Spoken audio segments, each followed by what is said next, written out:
He cheated while I was fighting cancer. The year I got diagnosed with cancer was the worst year of my life, but not for the reason you're probably thinking.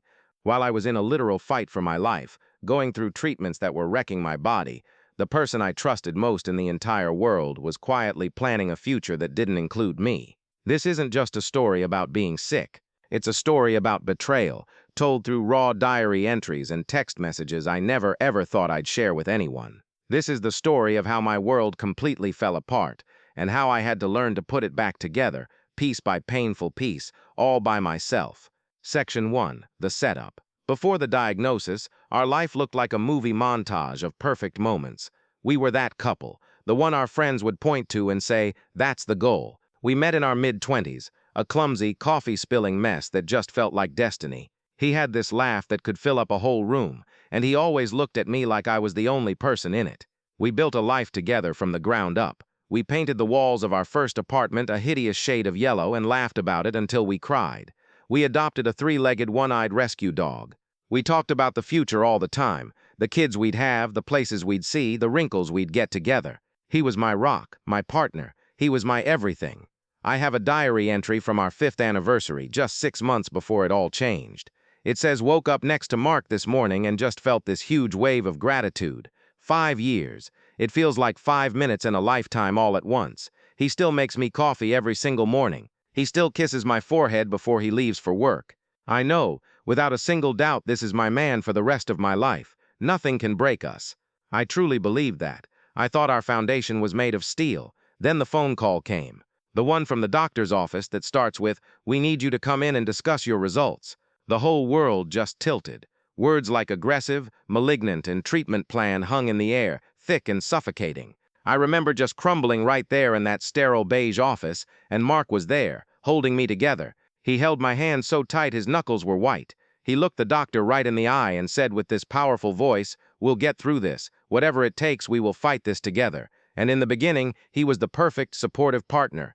He drove me to my first chemo session. He held the bucket when I was sick. He told me I was beautiful when my hair started falling out in clumps. My diary from that first month of treatment is full of praise for him. "I don't know how I'd do this without him," I wrote. "He's my angel. Seeing him sleep in that horrible, uncomfortable chair next to my hospital bed makes me feel like the luckiest woman in the world, even in this nightmare.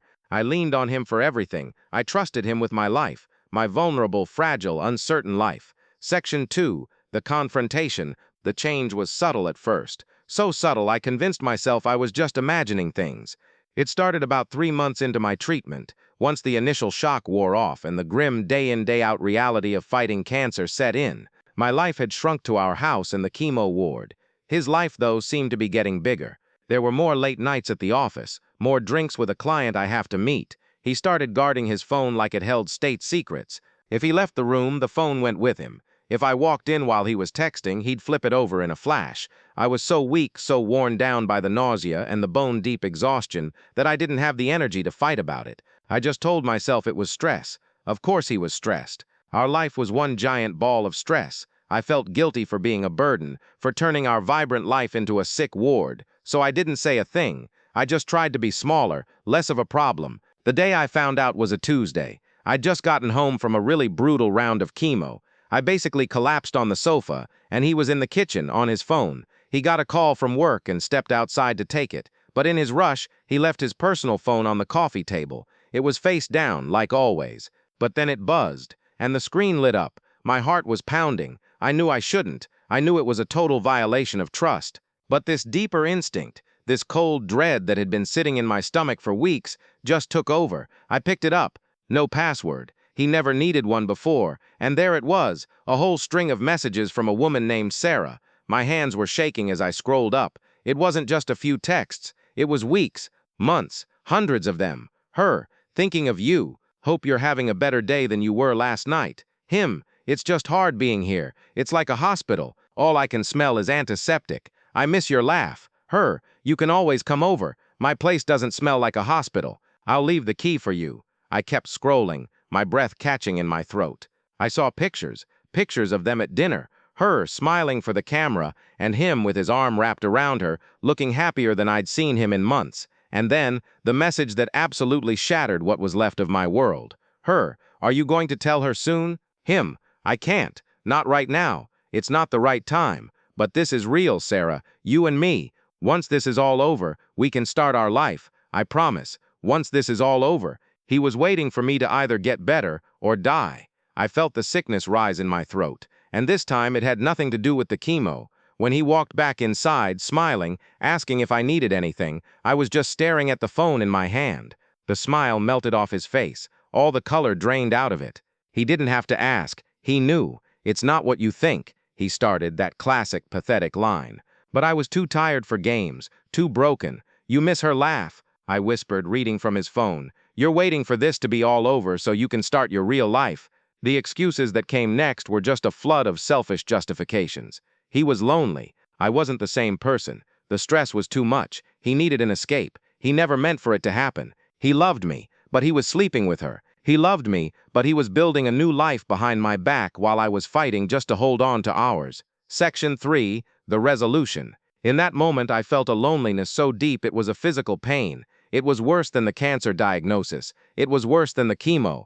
This was a pain no medicine could touch. I was fighting the battle of my life, and my own general was secretly siding with the enemy. For about a week, I just existed in a fog. I went to my treatments. I took my pills. I let him sleep on the couch. But every time I looked at him, I didn't see the man I loved. I saw a stranger who looked at my suffering and decided it was an inconvenience to his own happiness. His betrayal felt like a second disease, a cancer of the soul.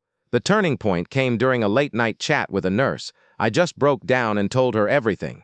She held my hand and said something I will never forget. That stress will kill you faster than the cancer will. You are fighting for your life. You don't have room for anything or anyone that isn't fighting right there alongside you. And just like that, everything was clear. I went home and told him to leave, to pack his bags and go be with Sarah. I told him I needed to use every single ounce of my energy to survive, and I couldn't waste one drop trying to save a marriage he had already burned to the ground. In the dark days after he left, I started doing some research. I felt so foolish, so uniquely pathetic. But then I found the studies. I learned that my personal private nightmare was actually a shockingly common pattern. One study found that a woman with a serious illness is 6 times more likely to be separated or divorced than a man in the same situation. The partner abandonment rate for female patients was almost 21%, while for male patients it was less than 3%. My husband wasn't a special kind of monster. He was a statistic, a grim, heartbreaking statistic. Knowing that didn't make it hurt less, but it took away the shame. It wasn't me. It wasn't something I did or didn't do. It was his weakness. Reclaiming my life was the hardest thing I've ever done. Harder than the surgery, harder than the radiation. It meant learning to stand on my own 2 feet, even when they were shaking from chemo. It meant asking for help from friends I'd pushed away. It meant looking in the mirror at my bald head and pale skin and telling myself, you are enough. You will survive this. And slowly, day by day, I did. I finished my treatment. My hair started to grow back, patchy at first, and then curly. I started to see color in the world again. The fight wasn't over, but the war on 2 fronts had ended. I was only fighting cancer now, and that was a battle I knew I could win. CTA in conclusion, the scars from that year are still with me. Some you can see, from the surgeries. Others you can't. They're a part of my story, but they are not the whole story. I survived. I'm here. I'm rebuilding my life, not the one I lost, but a new one. One that is completely mine, built on a foundation of my own strength. It's not the life I ever planned for, but it's a life I'm damn proud of. If you've ever been through something like this, or if this story hit home for you, please share your experience in the comments below. Reading your stories helps all of us feel less alone. Your voice matters. And if you'd like to follow my journey of what comes next, please think about subscribing. Thank you for listening.